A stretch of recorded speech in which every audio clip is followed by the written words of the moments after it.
اب نعیم رضی اللہ تعالیٰ عنہ قریش کے پاس چلے گئے اور ہمدردی کے پیراپی میں انہیں بتا دیا کہ بنو قریظہ مسلمانوں سے صلح کی کوشش کر رہے ہیں۔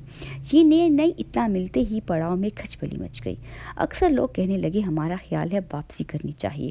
اتحادی قائدین اس وقت برہمان کے طور پر بھیجنے کے لیے کچھ لوگوں سے آمدد بھی کر چکے تھے، جنہوں نے یہ خبر سنتے ہی شور مچا دیا، ہم تو کبھی بھی یہودیوں کے قلعے میں نہیں جائیں گے، ہمیں اپنی جان کا خوف ہے۔ اس کے باوجود ابو سفیان نے آخری کوشش کے طور پر اکرمہ بن ابی جہل کو بنو قریظہ کے پاس یہ پیغام دے کر بھیجا، کل بروز ہفتہ ہم فیصلہ کریں گے، حملہ کریں گے، تم بھی قلعے سے نکل کر ہمارے ساتھ جنگ میں حصہ لینا۔ جواب ملا، ہفتے کو ہمارے ہاں جنگ جائز نہیں، آپ یرغمال بھیج دیں، اتوار کو ہم حملے میں شریک ہو جائیں گے۔ اکرمہ بن ابی نے واپس آ کر ابو سفیان اور دیگر سرداروں کو ماجرا سنایا تو سب کو شب یہود کی غداری کا یقین ہو گیا۔ محاصرے کے 3 ہفتے گزر گئے تھے، موسم سرد ہوتا جا رہا تھا، محاصرین اور حملہ آور دونوں خستہ حال تھے، ساتھ ہی طوفانی ہوائیں چلنا شروع ہو گئی۔ یہ اللہ کی غیبی مدد تھی جس نے اتحادیوں کے حوصلے پست کر دیے۔ ایک طوفانی اور اندھیری شب میں رسول پاک صلی اللہ علیہ وآلہ وسلم نے حضرت حذیفہ رضی اللہ عنہ کو دشمنوں کی جاسوسی کے لیے روانہ کیا۔ انہوں نے جا کر دیکھا طوفانی ہوا سے اتحادیوں کے خیمے اکھڑ رہے ہیں، جانور ہلاک ہو رہے ہیں، بانڈیاں الٹ پلٹ کر گر رہی ہیں۔ مشرکین کے رسوا جو ایک الاؤ کے گرد ہاتھ تاپ رہے تھے، زور و شور سے واپس چلنے پر بحث کر رہے تھے۔ آخر اتحادیوں کے امیر لشکر ابو سفیان نے واپس جانے کا فیصلہ سنایا۔ حضرت حذیفہ نے واپس آ کر نبی پاک صلی اللہ علیہ وآلہ وسلم کو یہ خبری سنائی۔ آپ مسکرا دیے۔ حذیفہ نے تاریکی میں دندان مبارک کی چمک صاف دیکھی۔ اگلے دن اتحادی افواج اپنے خیمے ڈھیرے سمیٹ کر واپس جا رہے تھے۔ 3 ہفتوں تک جنگ کی گھٹاؤں میں کھڑے رہنے کے بعد شہر نبی کا افق پھر صاف ہو گیا۔ رسول پاک صلی اللہ علیہ وآلہ وسلم نے اتحادیوں کی واپسی پر تبصرہ کرتے ہوئے ارشاد فرمایا، اب حملہ ہماری طرف سے ہوگا، وہ ہم پر چڑھائی نہیں کر سکیں گے۔ یہ پیشگوئی حرف بحرف پوری ہوئی۔ اہل مکہ پھر کبھی مدینہ پر لشکر کشی نہ کر سکے۔ اب ناظرین کریم، ہم آپ کو غزوہ بنو قریظہ کا کچھ واقعہ سناتے ہیں۔ مسلمان محاذ سے اپنے گھروں کو لوٹ کر آئے۔ حضرت سعد بن معاذ کے زخمی ہونے کے پیش نظر رسول پاک صلی اللہ علیہ وآلہ وسلم نے مسجد نبی کے صحن میں ایک خیمہ لگوا کر انہیں وہیں منتقل کر دیا تاکہ ان کی دیکھ بھال پر پوری توجہ دی جا سکے۔ ابھی حضور پاک صلی اللہ علیہ وآلہ وسلم نے ہتھیار اتار کر غسل ہی کیا تھا کہ حضرت جبرائیل علیہ السلام غبار آلود حالت میں تشریف لے آئے اور فرمایا، آپ نے ہتھیار اتار دیے جبکہ ابھی تک ہم فرشتوں نے ہتھیار نہیں اتارے، آپ یلغار کریں۔ رسول پاک صلی اللہ علیہ وسلم نے فرمایا، کہاں؟ جبرائیل نے بنو قریظہ کی طرف اشارہ کیا۔ جبرائیل کا یہ نزول اس لیے تھا کہ واضح ہو جائے کہ اللہ کا حکم یہی ہے اور بعد میں کسی کو بھی اس مہم کے برحق اور ضروری ہونے میں شک باقی نہ رہے۔ حضرت جبرائیل تشریف نہ لاتے تب بھی رسول پاک صلی اللہ علیہ وآلہ وسلم اور صحابہ اور بنو قریظہ کی شرانگیزی اور عہد عہدی کو نظر انداز نہیں کر سکتے تھے، جنہوں نے جنگ کے نازک ترین اوقات میں ان کی پشت پر خنجر تانا تھا۔ البتہ رسول پاک صلی اللہ علیہ وآلہ وسلم اس کارروائی کو چند دن مؤخر کر کے مجاہدین کو آرام دینا چاہتے تھے، تاہم اب آسمانی حکم کے بعد ٹھہرنے کی کوئی گنجائش نہیں تھی۔ آپ صلی اللہ علیہ وآلہ وسلم نے اسی روز خندق کے تھکے ماندے مجاہدین کو بنو قریظہ کی طرف روانہ فرما دیا اور فرمایا، تم میں سے کوئی بھی بنو قریظہ کے علاقے میں پہنچنے سے پہلے عصر کی نماز نہ پڑھے۔ چنانچہ صحابہ کرام بڑی تیزی سے اس سمت روانہ ہو گئے۔ راستے میں عصر کا وقت ہوا تو بعض صحابہ نے یہ سوچ کر عصر کی نماز ادا کر لی کہ اس تاکید کا مقصد جلد روانگی کرنا تھا، نہ کہ نماز میں تاخیر کرنا۔ بعض حضرات نے ہدایت پر لفظ بلفظ عمل کیا اور بنو قریظہ کے قلعے کے سامنے پہنچ کر تاخیر کے ساتھ نماز عصر ادا کی۔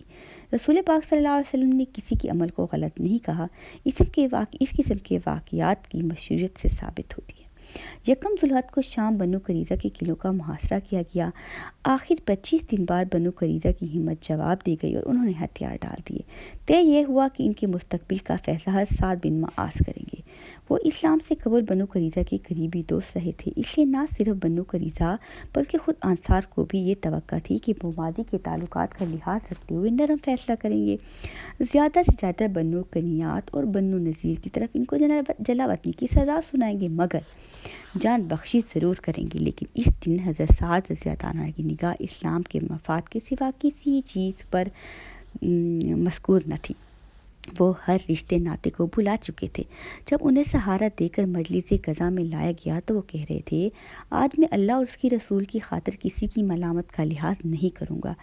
فریقین کی رضامندی سے انہیں فیصلے کا اختیار دیا گیا تو انہوں نے اعلان کیا، بنو قریظہ کے لڑنے کے قابل مردوں کو قتل کر دیا جائے، عورتوں کو باندھنے اور بچوں کو غلام بنا لیا جائے۔ یہ سن کر سب دنگ رہ گئے۔ رسول پاک صلی اللہ علیہ وسلم نے فرمایا، سعد نے اللہ کے فیصلے کے مطابق فیصلہ کیا۔ فیصلے پر اسی طرح علم درآمد ہوا۔ بنو قریظہ کے 400 جنگجو مرد قتل کر دیے گئے۔ حضرت سعد رضی اللہ عنہ بنو قریظہ کا انجام دیکھنے کے لیے ہی جی رہے تھے۔ اس کے فوراً بعد ان کے زخم سے خون بہہ پڑا اور وہ خالق حقیقی سے جا ملے۔ بنو قریظہ سے یہ سلوک یقیناً رسول پاک صلی اللہ علیہ وآلہ وسلم کے معمول کے خلاف تھا۔ آپ ان کی جان بخشی کرا سکتے تھے، مگر آپ نے سزا جاری رہنے کو ترجیح دی۔ اس کا اصل سبب تو یہی تھا کہ آسمانی حکم یہی تھا۔ اللہ تعالیٰ نے جس طرح حضرت جبرائیل علیہ السلام کو بھیج کر بنو قریظہ پر حملے کو ایک دن بھی ملتوی نہ ہونے دیا، اسی طرح ان مجرموں کی سزا بھی آسمان پر یہی طے ہو چکی تھی، جو سعد بن معاذ کی زبان پر جاری ہو گئی۔ دنیا کے سابقہ اور موجودہ قانون کے مطابق بھی باغیوں کو موت کی سزا ہی دی جاتی ہے۔ خود یہودیوں کی مذہبی کتاب تورات ایسے قصے میں سزائے موت سناتی ہے جیسا کہ عہد نامہ عتیق میں ہے کہ خداوند کسی شہر کو تیرے قبضے میں کر دے تو اس کے ہر مرد کو تلوار کی دھار سے قتل کر۔ رہی یہ بات کہ آسمانی حکم سے ہٹ کر کیا گیا، اس اقدام کے پیچھے کوئی خاص زمینی وجہ بھی کار فرما تھی۔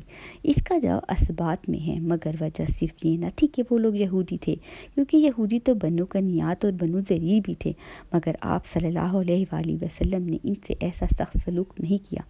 زمینی وجہ بنو قریظہ کی طبقی شرانگیزی بھی نہ تھی، کیونکہ دوسرے یہودی بھی تو یقیناً فتنہ پرور تھے۔ حضور پاک صلی اللہ علیہ وسلم جلا وطن کرنے پر اکتا کر سکتے تھے۔ بنو قریظہ سے رعایت نہ برتنے کی وجہ کیا تھی؟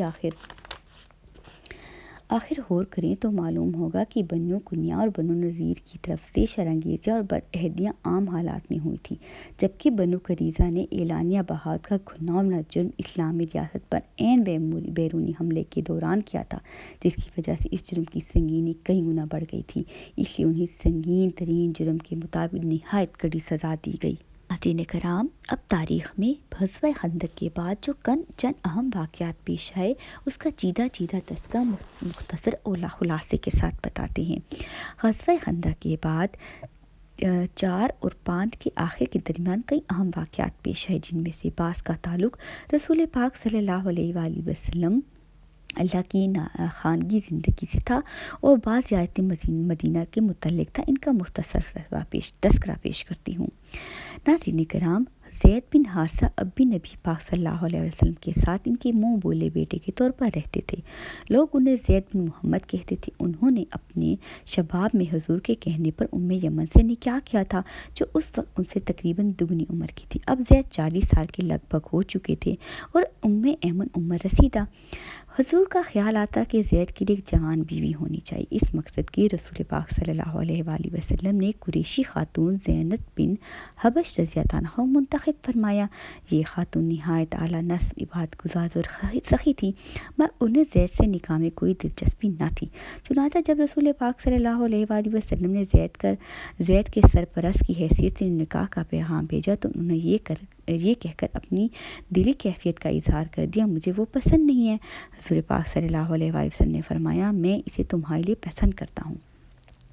زینب رضی اللہ عنہا رسول پاک صلی اللہ علیہ وآلہ وسلم کی آخر خاموش ہو گئی۔ نکاح ہو گیا۔ کچھ دن اچھی طرح گزرے، مگر رفتہ رفتہ واضح ہو گیا کہ زید کا ان سے نباہ نہیں ہو سکتا۔ تب زید نے حضور کو ماجرا سنایا اور ساتھ ہی بتایا کہ میں انہیں طلاق دینا چاہتا ہوں۔ رسول پاک صلی اللہ علیہ وآلہ وسلم فرماتے رہے، زید اس کے ساتھ نباہ کرو، مگر آخرکار زید نے انہیں طلاق دے دی۔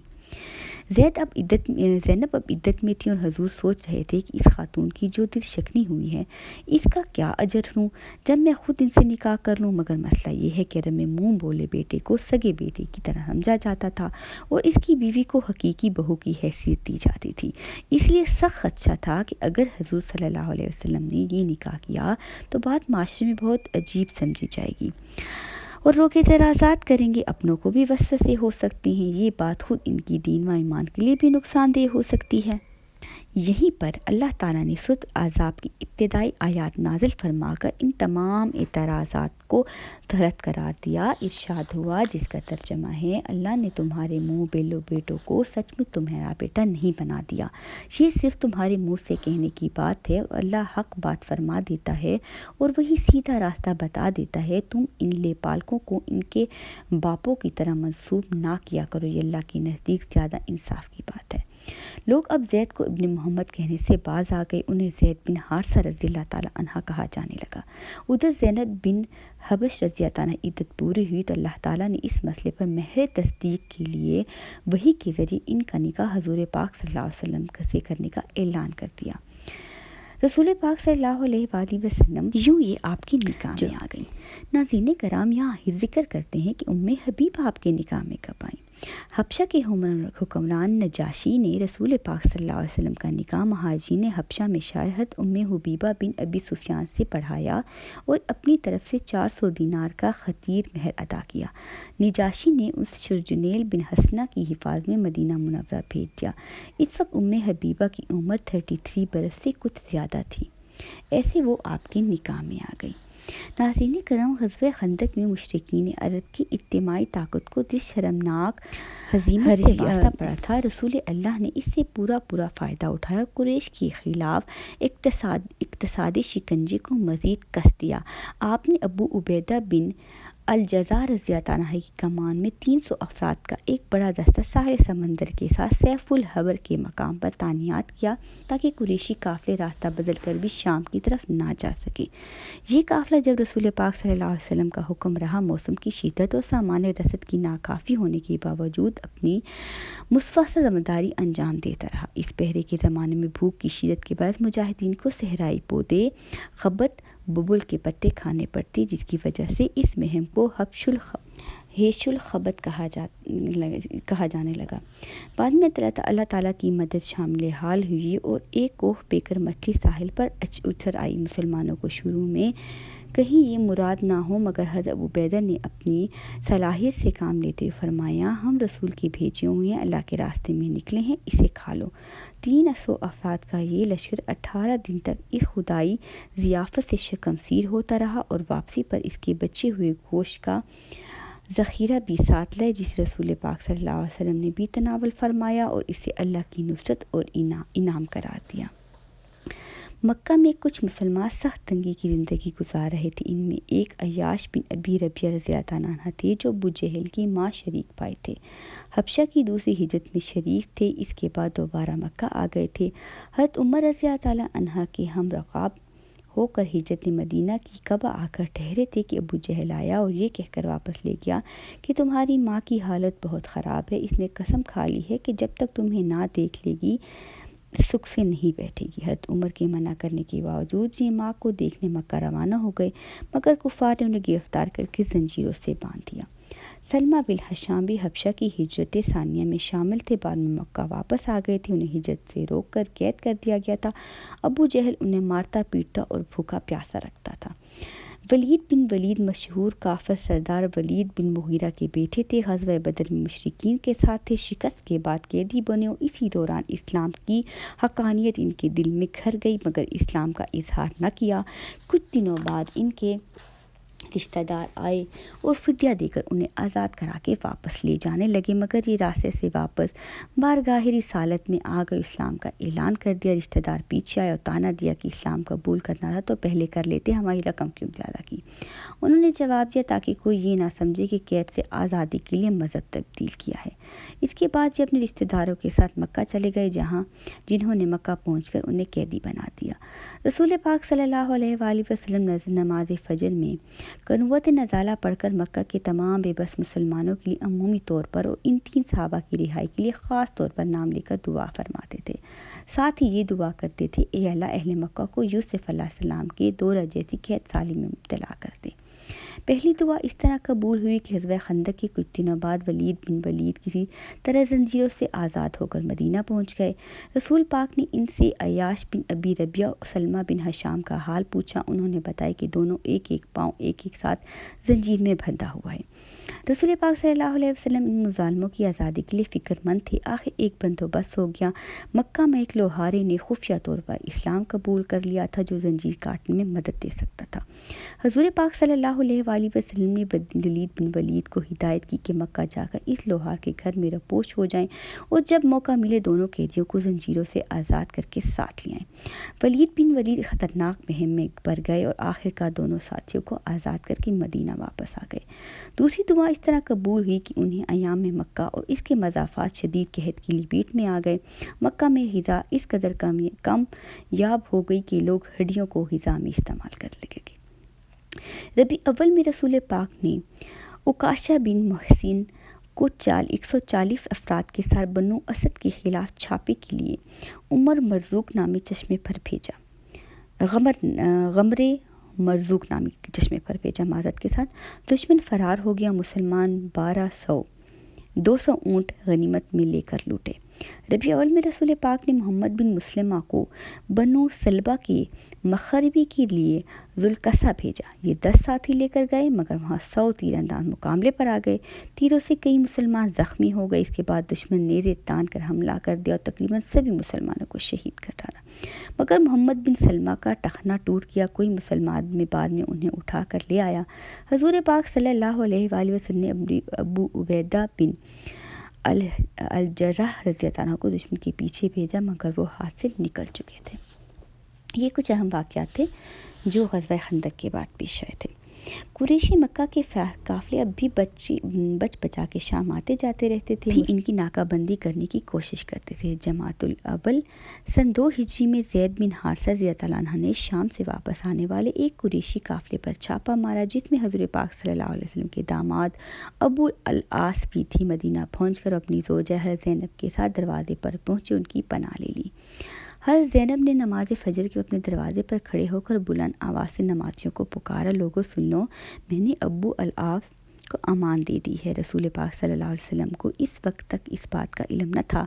یہ آواز سن کر آپ بھی حیران ہو گئے۔ آپ نے حاضرین کو معمول غلط فہمی سے بھی بچانے کے لیے کہا، لوگوں کیا جو بات میں نے سنی تم نے بھی سنی؟ سب نے کہا جی ہاں۔ رسول پاک صلی اللہ علیہ وسلم نے اس ذات کی قسم جس کے قبضے میں میری جان ہے، مجھے اس واقعے کا ذرا بھی علم نہیں تھا۔ ہاں جب تم نے یہ اعلان سنا تو وہی میں نے بھی سنا۔ اہل ایمان دوسروں کے بارے میں ایک ہاتھ کی امان ہے، ان میں سے کوئی معمولی فرد بھی کسی کو امان دے سکتا ہے۔ ہم نے بھی اسے امان دی جیسے زینب نے امان دی۔ پھر رسول پاک صلی اللہ علیہ وسلم اپنے گھر تشریف لے گئے۔ زینب کو حاضر ہوئیں اور درخواست کی کہ میرے شوہر کا جو سامان لوٹا گیا ہے واپس کر دیا جائے۔ آپ نے داماد کو سامان واپس دلوا دیا، پھر انہیں کہا کہ جب تک وہ مشرک ہیں ان کا زینب سے تعلق حلال نہیں، لہٰذا وہ ان سے دور رہیں۔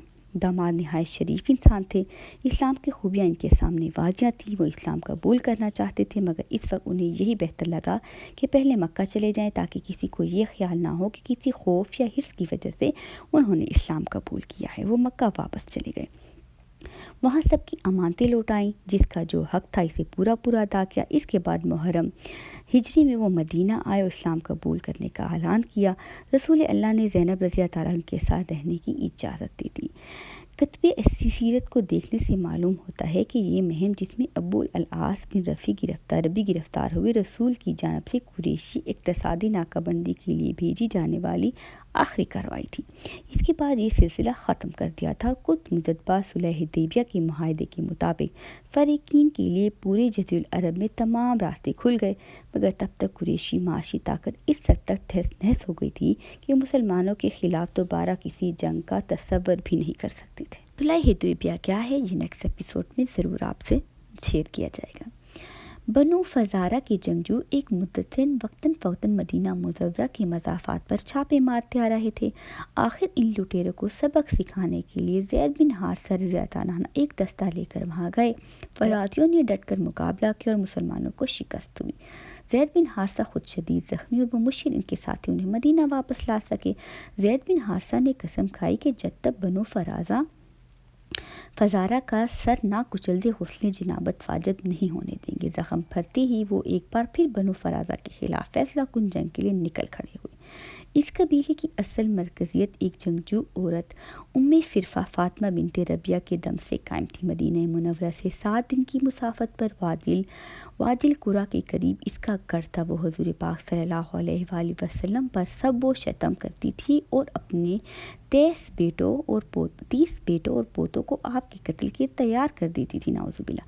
زید بن حارثہ نے ماہ رمضان میں اس کے خلاف کارروائی کی، اس کے بیٹے اور پوتے مارے گئے، وہ خود اپنی ایک بیٹی سمیت گرفتار ہو گئی، اسے قتل کر دیا گیا جبکہ اس کی بیٹی کی جان بخش دی گئی۔ اس سال عقل اور ارینا قبائل کے کچھ لوگ مدینہ منورہ آئے اور اسلام قبول کرنے کا اعلان کیا۔ مدینہ کی آب و ہوا راس آنے کے باعث وہ بیمار ہوئے تھے۔ رسول پاک صلی اللہ علیہ وآلہ وسلم نے ان کی طلب پر انہیں مدینہ کے مضافات میں رہائش کی اجازت دے دی اور انہیں دودھ فراہم کرنے کے لیے چند اونٹیاں اور ایک چرواہے کا انتظام کیا، مگر ہیرا پہنچ کر یہ سب لوگ مرتد ہو گئے، انہیں چرواہے کو قتل کر دیا، اونٹیوں کو ہانک کر لے جانے لگے۔ رسول پاک صلی اللہ علیہ وآلہ وسلم نے صحابہ کو ان کے تعاقب میں بھیجا، آخر یہ لوگ گرفتار ہو گئے اور انہیں زانی کی پاداش میں آنکھیں پھوڑ کر اور ہاتھ پاؤں کاٹ کر قتل کر دیا گیا۔ تاہم بعد میں رسول پاک صلی اللہ علیہ وسلم نے کسی کو مسلح کرنے، آنکھیں پھوڑنے، ناک کاٹ کرنے سے منع فرمایا اور کسی کی بے حرمتی کرنے کی اجازت نہ دی۔ ناظرین کرام، یہ تھا کچھ غزوہ خندق اور اس کے بعد کے حالات و واقعات تاریخ کی روشنی میں۔ آپ اس سیریز سے جڑ جائیے اور نیکسٹ ایپیسوڈ میں آپ کو صلح حدیبیہ کا پورا واقعہ تاریخ کی روشنی میں سنایا جائے گا۔ امید کرتی ہوں آج کی ایپیسوڈ آپ کو پسند آئی ہوگی۔ اللہ نگہبان۔